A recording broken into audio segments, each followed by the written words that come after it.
Democratic leaders in Congress have been endorsing Kamala Harris as the party's candidate for November's election. Chuck Schumer and Hakeem Jeffries have joined a growing list of prominent Democrats to back her after Joe Biden withdrew from the race. A poll by the Associated Press news agency says the vice president now has the backing of enough delegates at next month's Democratic National Convention in Chicago to secure the nomination. Harris has been holding her first campaign event since Biden withdrew, and she's been speaking in the key swing state of Wisconsin. So, Wisconsin, I am told as of this morning that we have earned the support of enough delegates to secure the Democratic nomination.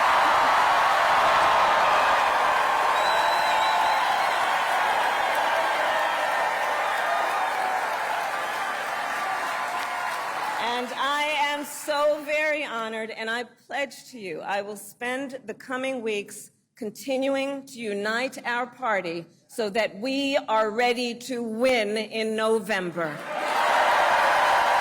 Let's get more from DW's Washington Bureau Chief, Ines Pohl. Welcome back, Ines. So quite a lot of energy in that first speech. Oh, most definitely. That was really a successful beginning of her campaign. There is no doubt. And she had some breaking news there as well. She announced that she has enough delegates to secure the nominations only 2 days after President Biden announced that he won't run again. And she also said, that's interesting, that her People Power campaign, that's how she refers to her campaign, had the best 24 hours of grassroots fundraising in presidential campaign history. So a lot of success after also the support from major Democratic lawmakers, such as Hakeem Jeffries, for example, or Jack Schumer. She talked about Donald Trump again, really saying that she, as a former prosecutor, knows Trump's type. She has done that before, so that will definitely be also a line we hear more often over the next couple of months. And she also said it's not about us versus Trump, but it's about who we fight for. So she doesn't want to kind of portray herself as just like focusing on Trump, but really focusing on a positive message here as well. And will she be able to attract voters who didn't vote for Joe Biden?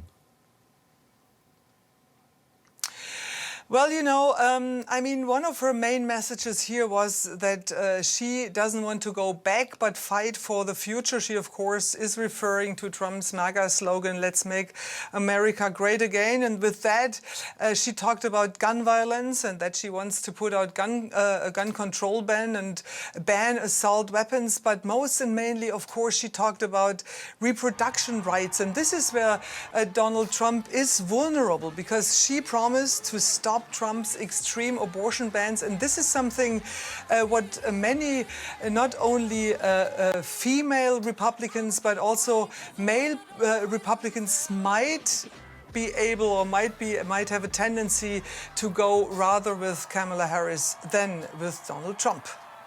Now, the Israeli Prime Minister Benjamin Netanyahu is in Washington and is due to address Congress on Wednesday. Will he meet Kamala Harris at some point? Well, we just learned today that Vice President Kamala Harris will not preside over a Prime Minister's joint address to Congress, that she won't even attend because she is rallying. I mean, it makes sense. Her campaign is just starting, and she definitely needs to be out on the ground. But she also might not be seen with Netanyahu. Why is that? Because many Democrats have really a problem here with Joe Biden's policy regarding his support of Israel. And so, you know, I think it shall be interesting to see not only if she meets him privately, Benjamin Netanyahu, but also how she kind of explains her politics when it comes to Israel, because this is something mainly Arab Americans will watch very closely, and this voter group is important for the Democrats as well. For more, we're now joined by John Mark Hansen. He's a political science professor at the University of Chicago. So, Mr. Hansen, Kamala appears to have a clear path to the nomination here. Would you say she has this all wrapped up? It is all wrapped up. In order to have a contest, you have to have contestants, and everybody who might have been a alternative to Vice President Harris, as a candidate, has already endorsed her. Well, Harris does seem to be already framing this election as a choice between chaos and order. Do you think that message will resonate with American voters?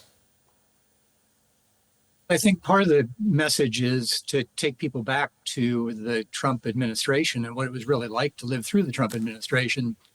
There's been a lot of nostalgia among some voters for the Trump years, and it's kind of inexplicable because people were tired of the guy by the time 2020 rolled around and only too happy to see him go. So I think a lot of it is really trying to restore people's memories of what it was actually like to live through a first Trump administration and getting people to think about or to imagine how much worse it would be to live through a second one. Well, I guess in this case, hindsight really isn't 2020. Now, what do you make of her choice of hosting her first rally in the same town where the Republicans just held their convention? Makes a lot of sense. The Republicans chose to be in Milwaukee this year, of course, because Wisconsin is a swing state. And they would like to be able to win Wisconsin as they did in 2016 and the Democrats did in 2020. And so this is really a kind of counteraction, really, on the part of the Democratic campaign and on the part of Vice President Harris to go right back and say, we're going to compete for your votes. We want Wisconsin in our column. Now, some early polls give Harris a slight edge among voters over Trump, albeit the results are within the margin of error. Do you think she can successfully capitalize on this momentum? Well, I think what we've seen over the last several weeks is that there was a widening gap between President Biden and former President Trump in the polls. But if you look carefully at that, it's not because Trump was picking up support, it's because Biden was losing support. And what that indicates, I think, is that the Donald Trump campaign is still very, very far from having closed the deal with the American people. And so, yes, I think that it's going to be a very, very close race in the fall. Everyone's anticipated from the very beginning there'd be a very close race in the fall. But I think that it's entirely within the realm of possibility and maybe even a slight likelihood that Vice President Harris, as the presidential nominee of the Democratic Party, will be able to win in November. Now, we're only a couple months away from the election, and that will make this effectively one of the shortest election campaigns in modern history. What do you think the vice president needs to focus on in the coming weeks? Well, yes, we're very close to the election, but one of the things we know is that most voters do not pay very much attention to the election until after Labor Day. That's kind of the traditional beginning of the campaign season. So we're not really that far out of the experience that we're usually in.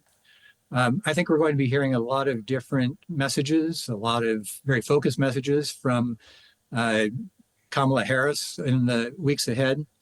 Certainly, she's already signaled that she's going to try to frame this as well as a choice between the prosecutor and the felon to really put a focus on her record as a prosecutor, as Attorney General in California, and as Senator from California, and to contrast that with Donald Trump's well-known legal woes.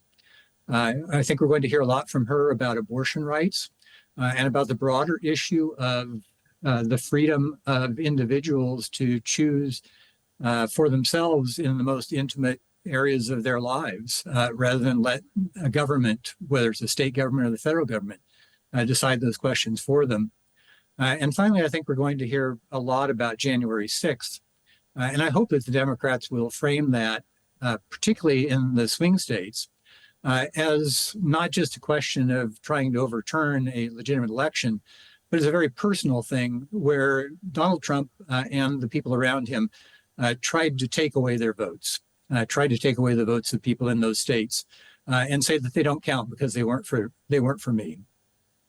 All right, that was Professor John Mark Hansen, a professor of political science at the University of Chicago. Thank you very much for your analysis.